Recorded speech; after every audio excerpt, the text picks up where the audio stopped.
राधे हरे कृष्णा। आप सभी को कामदा एकादशी की अनंत और अनंत शुभकामनाएं। आप लोगों को पता है हमारा हिंदू नववर्ष प्रारंभ हो चुका है, जो कि 19 तारीख से प्रारंभ हुआ है। और हिंदू नववर्ष के अनुसार, हिंदू कैलेंडर के अनुसार हमारी पहली एकादशी है कामदा एकादशी। नाम से प्रतीत हो रहा है इस एकादशी का व्रत रखने से आपकी सभी प्रकार के जो काम होते हैं वो सफल हो जाते हैं, इसलिए इसको कामदा एकादशी बोला जाता है। कामदा एकादशी अपने आप में बड़ी विशेष और महत्वपूर्ण होती है। और आप लोगों को पता है कामदा एकादशी न केवल आपके कार्यों को भी सफल करती है, बल्कि आपकी जिंदगी में कोई भी रुकावट आ रही होती है उससे भी दूर ही उसको भी दूर कर देती है। देखिए, कामदा एकादशी का व्रत रखने से आपको अश्वमेध यज्ञ के बराबर फल की प्राप्ति होती है। हमेशा कहती हूँ कि एकादशी का जो व्रत होता है वो त्रिदिवसीय व्रत की श्रेणी में होता है। मतलब त्रिदिवसीय व्रत की श्रेणी से मेरा मतलब ये नहीं होता कि 3 दिन तक आपको व्रत रखना है। 3 दिन तक केवल आपको व्रत के जो नियम होते हैं उनको फॉलो करना है। जैसे कि एकादशी से एक दिन पहले दसवीं तिथि होती है और दसवीं तिथि के कुछ नियम होते हैं, जैसे कि संपूर्णतः ब्रह्मचर्य का पालन, पृथ्वी शयन, किसी भी प्रकार की कोई काम वासना क्रीड़ा को अंजाम नहीं देना। और इसी के साथ साथ कुछ नियम और होते हैं, जैसे कि लहसुन, प्याज, मांस, मदिरा का सेवन नहीं करना, मसूर की दाल, गाजर, मूली, बैगन का सेवन नहीं करना। दसवीं तिथि पर सूर्यास्त के बाद ना मैं भोजन करने की भी मनाही कर देती हूँ। बड़े सारे लोग कहते हैं दसवीं तिथि पर हम क्या चावल खा सकते हैं। कभी कभी ऐसा होता है, एकादशी तिथि जो होता है वो दसवीं तिथि से प्रारंभ हो रही होती है, तो ऐसे में मैं चावल खाने की मनाही करती हूँ। एकादशी तिथि दसवीं तिथि से प्रारंभ हो रही होती है, तो ऐसे में मैं कहती हूँ भैया चावल मत खाओ। क्योंकि इस बार जो अगर आप एकादशी देखोगे, जो एकादशी है वो 28 तारीख को सुबह सुबह 8:45 से प्रारंभ हो रही है। 28 तारीख को 8:45 में, मोटा मोटा ये मान लीजिए 45 मिनट, याद नहीं रहता। 28 तारीख को 9 बजे एकादशी तिथि प्रारंभ हो रही है। वहीं पे 29 तारीख को सुबह सुबह 7:40 पे एकादशी तिथि खत्म हो जाएगी। लेकिन 8:45 से पहले क्या है, दसवीं तिथि है। और ऐसा शास्त्रों में वर्णन आया है कि दसवीं युक्त एकादशी का व्रत रखने से पाप उत्पन्न होता है, इसलिए 28 तारीख को एकादशी व्रत नहीं रखना। हर जगह, चाहे वो बांके बिहारी जी के मंदिर में, चाहे वो खाटू श्याम में, चाहे निमक संप्रदाय में, गौड़े संप्रदाय में, वृंदावन में, इस्कॉन टेम्पल में, हर जगह एकादशी 29 तारीख की ही रखेगी जाएगी। और एकादशी वाले दिन भी कुछ नियम आप लोगों को पालन करने चाहिए, जैसे कि सुबह सुबह ब्रह्म मुहूर्त में उठना है, पानी में कुछ ना कुछ डाल के स्नान करना है।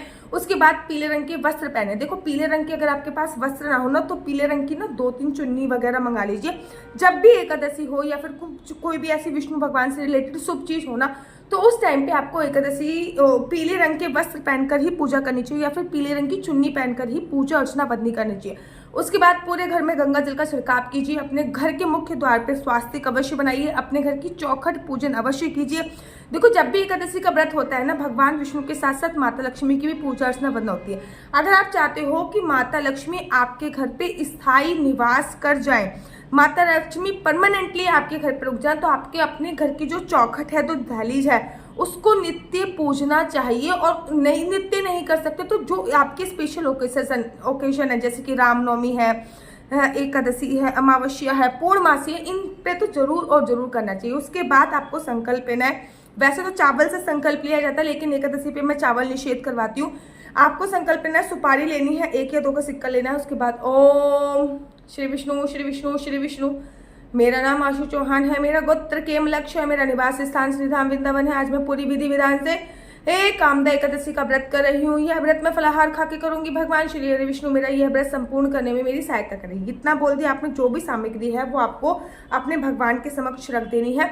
जो आपने 1 या 2 का सिक्का लिया था संकल्प में, उसमें कुछ पैसे और मिला के गरीबों को दान करना है। जो सुपारी है वो आप हवन में डाल सकते हैं, गमले में डाल सकते हैं, नदी में डाल सकते हैं। नदी से, सुपारी से नदी का पानी साफ होता है, गंदा नहीं होता, ठीक है ना।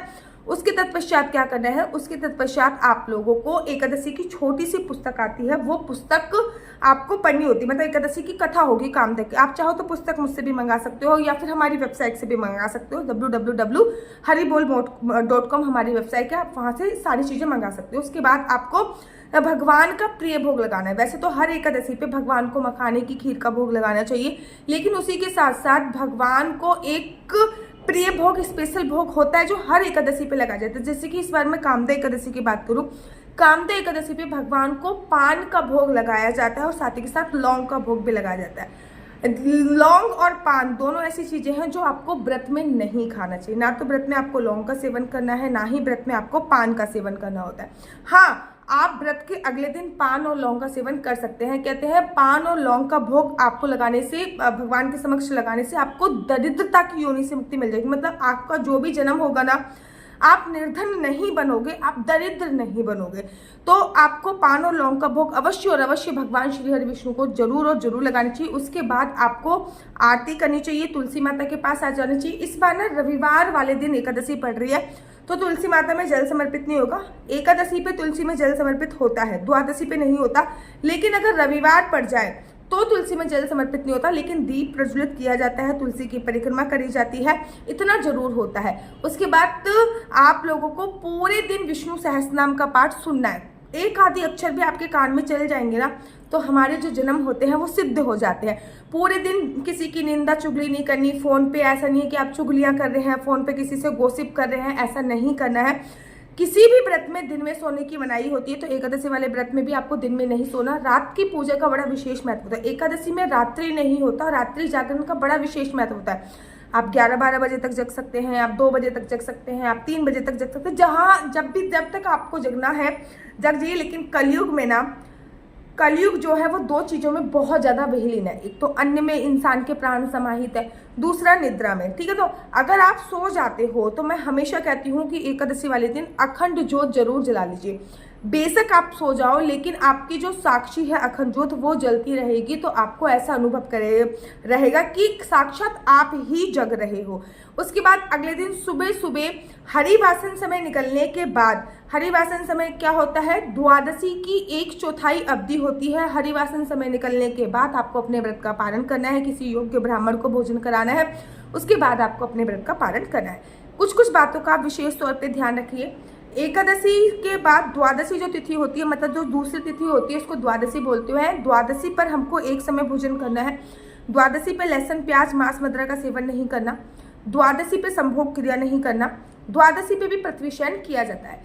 अब एक समय भोजन क्या होता है, जब हम व्रत का पालन करते हैं तब एक समय भोजन कर लेते हैं, और एक समय हम रात्रि के समय भोजन कर सकते हैं। बीच में दूध फल इत्यादि कुछ भी ले सकते हैं। तो ये थी कामदा एकादशी की पूरी जानकारी। नीचे मेरा नंबर दिया हुआ है, मेरा नंबर है 4/9-20-25-65। I repeat again, 4/9-20-25-65। आपका बच्चा जॉब करेगा या बिजनेस करेगा? बिजनेस करेगा तो किस फील्ड में बिजनेस करेगा? जॉब करेगा तो किस सेक्टर में जॉब करेगा? क्या है आपके बच्चे का लकी नंबर? क्या है आपके बच्चे का लकी कलर? क्या कुंडली में राजयोग है या नहीं? कुंडली में संतान प्राप्ति का योग है या नहीं? विदेश जाने की कितने % संभावना है? शादी नहीं हो रही है, ग्रह नक्षत्र अच्छे नहीं चल रहे, बहुत टेंशन है, बहुत एंजाइटी है, बहुत रोग है, तो आपके कौन से ग्रह नक्षत्र खराब चल रहे हैं, ये सभी जानकारी मैं आपको कुंडली के माध्यम से प्राप्त कराती हूँ। याद रखिए, कुंडली देखना बिल्कुल भी फ्री नहीं है। कुंडली देखने के थोड़े से चार्जेस हैं, और इस नंबर पे कृपया करके मुझसे किसी भी प्रकार से कोई भी क्वेश्चन आंसर पूछने के लिए फोन मत कीजिएगा, क्योंकि ये नंबर केवल और केवल मैंने कुंडली दिखाने के लिए दिया। राधे राधे, हरे कृष्ण। तो यहाँ पे हम आप लोगों के लिए लेके आए हैं असली तुलसी माला। विभिन्न विभिन्न प्रकार की हमारे पास असली तुलसी माला है। 30 रुपए से प्रारंभ होकर हमारे पास 1100 रुपए तक की तुलसी माला है। जप माला है, गले में पहनने वाली तुलसी माला है, 1 राउंड की तुलसी माला है, 2 राउंड की तुलसी माला है, 10 साल तक चलने वाली तुलसी माला है, और डबल राउंड की तुलसी माला है, 3 राउंड की तुलसी माला है, गांठ वाली जपने वाली माला है, बिना गांठ की जपने वाली माला है, राधा नाम के लॉकेट वाली माला है, और लैब सर्टिफिकेट द्वारा प्रमाणित तुलसी माला है, जिसमें हम आपको लैब का सर्टिफिकेट देंगे कि ये असली है या नकली है। बहुत सारी तुलसी मालाएं हम आपके लिए लेके आए हैं। न केवल हम आपके लिए तुलसी माला का कलेक्शन लेके आए हैं, अपितु लड्डू गोपाल की असली तुलसी माला जिसपे राधा नाम का लॉकेट है, लड्डू गोपाल के लिए वैजंती माला, लड्डू गोपाल के लिए चंदन माला भी हम लोगों के लिए लेके आए हैं, और लड्डू गोपाल की तीनों माला का सेट है, तुलसी माला, चंदन माला और वैजंती माला का सेट भी लेके आए हैं। साथ ही के साथ हम आपके लिए रुद्राक्ष के असली ब्रेसलेट, पानी में डालने वाला रुद्राक्ष, 1 मुखी रुद्राक्ष से लेकर 14 मुखी रुद्राक्ष तक हमारे पास सारे लैब टेस्टेड रुद्राक्ष अवेलेबल हैं। आप हमसे ओरिजिनल रुद्राक्ष मंगा सकते हैं। ना केवल हमारे पास रुद्राक्ष अवेलेबल है, अपितु हमारे पास कानों में पहनने वाले राधा नाम के असली तुलसी के इयरिंग्स भी उपलब्ध हैं, जो कि अलग अलग डिजाइन, अलग अलग तरीके से आप लोगों को प्राप्त हो जाएंगे। ये राधा नाम के असली तुलसी के कानों के इयरिंग्स हैं, और इसमें बहुत सारी वैरायटी हमारे पास उपलब्ध है। आप जल्दी से जो नीचे नंबर दिया गया है उस पर संपर्क करके अपनी चॉइस से कोई भी राधा नाम के इयरिंग्स अपने लिए ले सकते सकते हैं। उनके प्राइस बहुत ही सस्ते हैं, 150 रुपये से फ्री हो 150 रुपये से स्टार्ट होकर मात्र 200 रुपये तक है। और ये है राधा रानी और भगवान श्री कृष्ण जी के चरण, जो आपको अपने मंदिर में जरूर और विभिन्न प्रकार की अलग अलग तुलसी मालाएं आप लोगों के लिए उपलब्ध है। 30 रुपये से प्रारंभ होकर 1300 रुपये तक की तुलसी मालाएं आप लोगों के लिए उपलब्ध है। हम आप लोगों के लिए लेके आए हैं श्रीधाम वृंदावन की रज, 8 प्रकार की रज इसमें उपलब्ध है। न केवल एक सेवा कुंज की, निधि कुंज की, ललिता कुंड की, राधा कुंड की, कृष्ण कुंड की, निधि वन की, यमुना जी की, 8 जगह की ब्रज रज इसमें आपको उपलब्ध हो जाएगी। ऑर्डर जल्दी से जल्दी नीचे दिए गए नंबर पर करिए, हमारे पास लिमिटेड स्टॉक है। राधे राधे दिया हुआ है। अगर आपको मेरी वीडियो अच्छी लगती है तो आप अपना यूट्यूब चैनल हरि बोल को लाइक शेयर सब्सक्राइब करना बिल्कुल भी मत भूलिए। तब तक के लिए मुझे दीजिए इजाजत। राधे राधे, हरे कृष्णा, हरि।